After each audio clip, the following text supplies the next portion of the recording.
guys, I'm here with Sharon, and she's going to touch on love because Valentine's Day is coming up shortly. So maybe Sharon can teach you how to have a better Valentine next year. All right, that's a good idea. Okay, there's a lot of factors that go into creating a good partnership and to choose a good mate for you.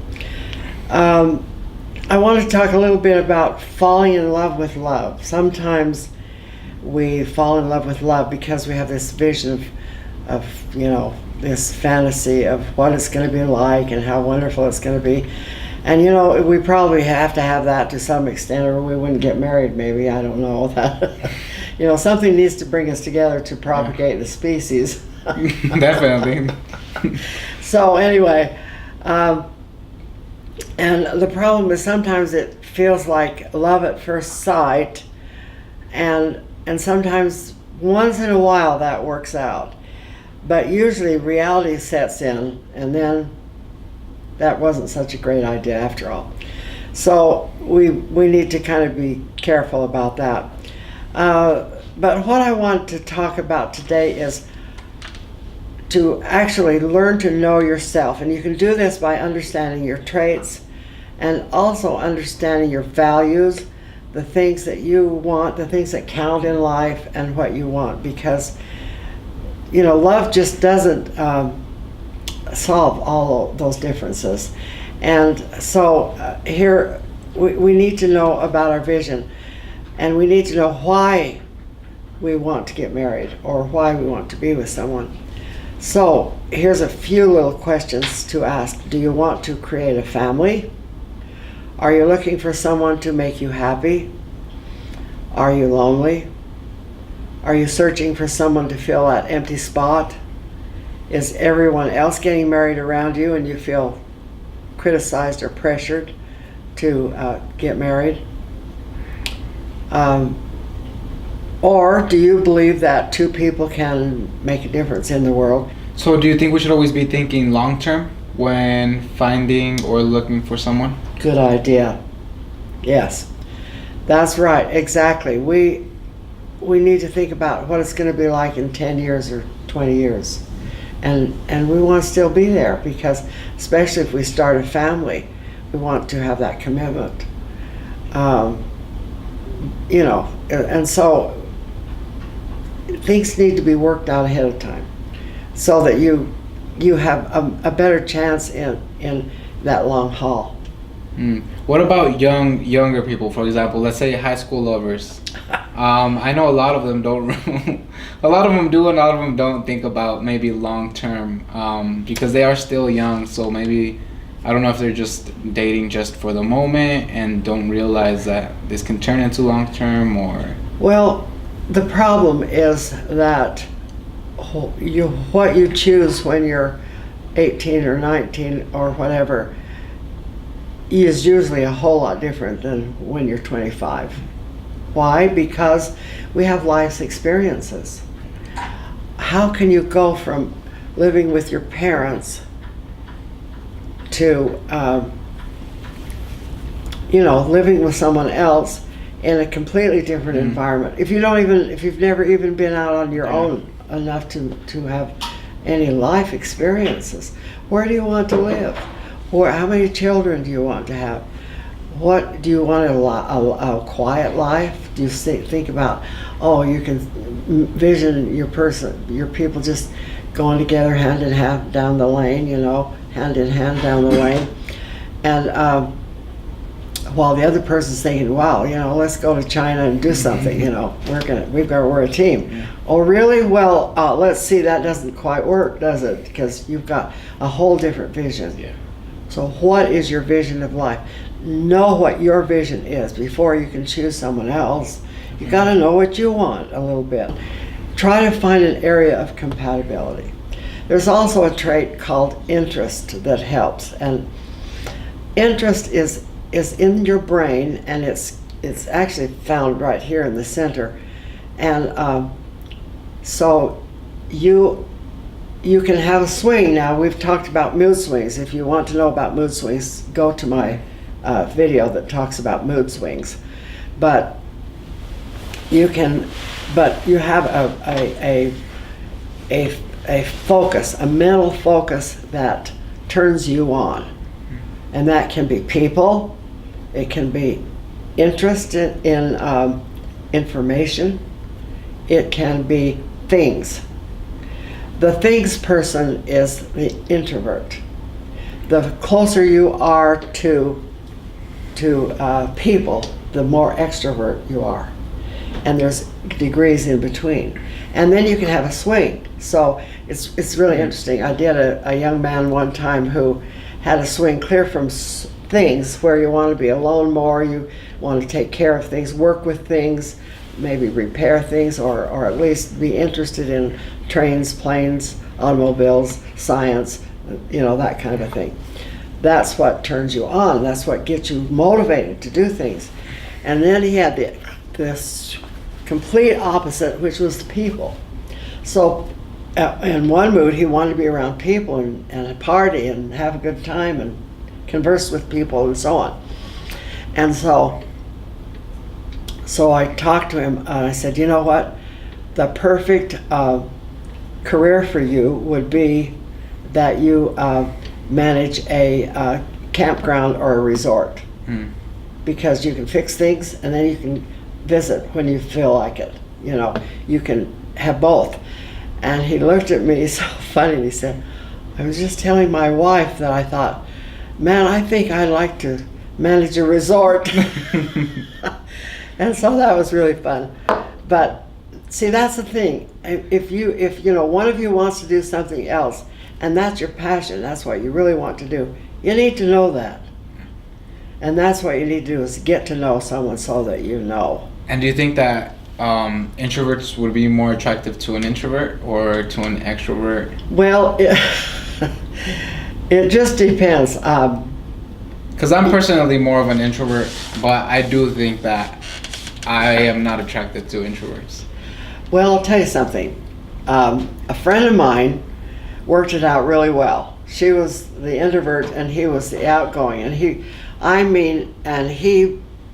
wouldn't go anywhere, a restaurant, anywhere that he didn't pick up a friend, Well, so they in their older years, they got a big RV, and she took her art and her paintings and all of her stuff she wanted to do, and he went out and gallivanting all around the campgrounds or wherever they went, the resorts, and did his thing, and they worked it out great. And then they had a good relationship, and they used to talk to each other and joke a lot, and so they worked it out. It was good. So it's up to you what you think you can live with. And I know my daughter was with someone one time, and she came home from a date and she said, no, it's not going to work. And then what happened was they set a time to go hiking together, and it was supposed to start he was supposed to be there at 9 or at 6 o'clock. He showed up at 9. Oh, wow. She said, no, that's not going to work. He's a little too laid back for me. And that they would just be like, why aren't you doing this? She would be yapping at him to do everything. And he was a good guy. He really was a good guy, but it wouldn't have worked. You need to know about their traits, and you need to know about their lifestyle. So guess what? I have a $1 coaching bit that I have on. You can go to my website and check premarital compatibility lifestyle list, and this more deals with lifestyle. A lot of questions. There's a whole bunch of questions there that you can ask, and a place where you can kind of rate your partner as to to where you think that would work, that won't work, and so on and so forth. So if you want that, it's only $1. And, oh, wow. And you can you get that online. Okay, so now the next thing I want to talk about is don't lie.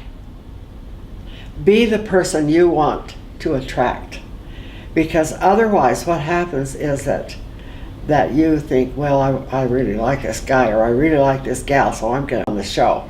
And so you put on this big show, and then you're left with it after your marriage or after you're together. It's like, what happened to this person that I thought I was getting, you know? Well, that's not fair. That's not good. So you want to be honest with who you are and what you want.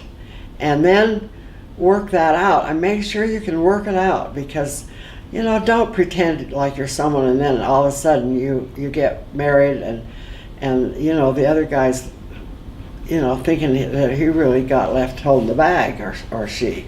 And wow, that's not fun. And because the real person comes out, and that's the problem with young marriages.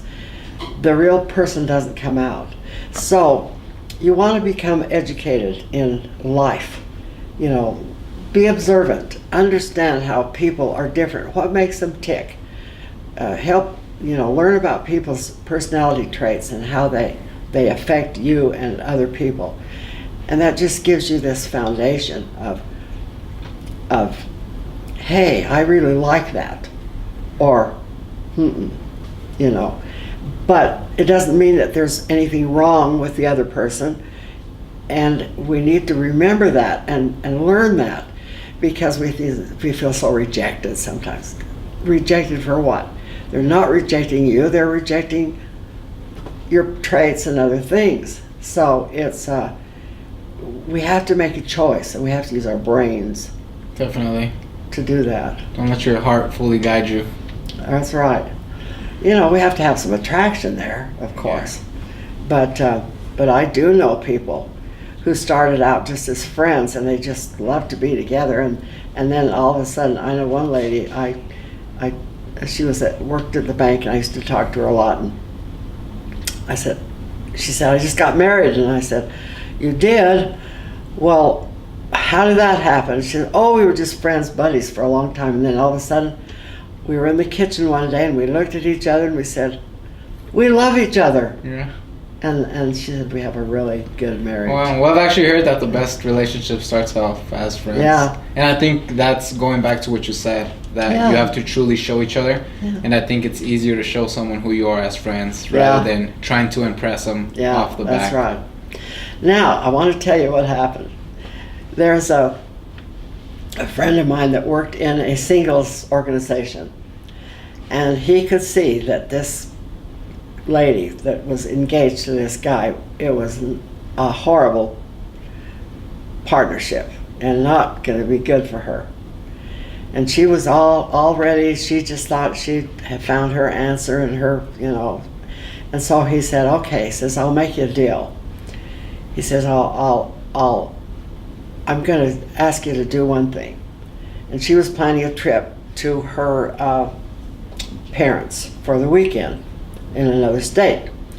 And he said, I want you to pray about that you will see what it was like, what it would be like to be married to this guy.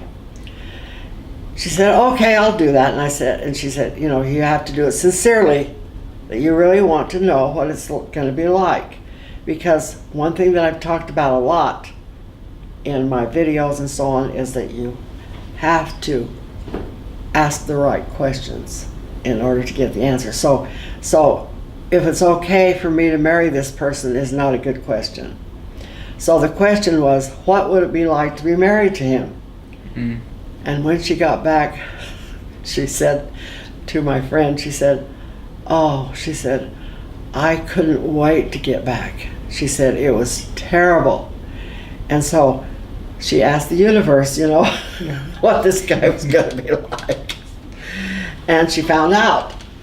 And so, open our eyes, use our brains, ask the right questions. And that's pretty much, you know, what I have to offer today. Please like and subscribe to Sharon's videos. This is episode 2, so go ahead and check out episode 1, which she also included an article in there that's also only $1. So go ahead and hop on this February special and learn more about your lovers and yourself.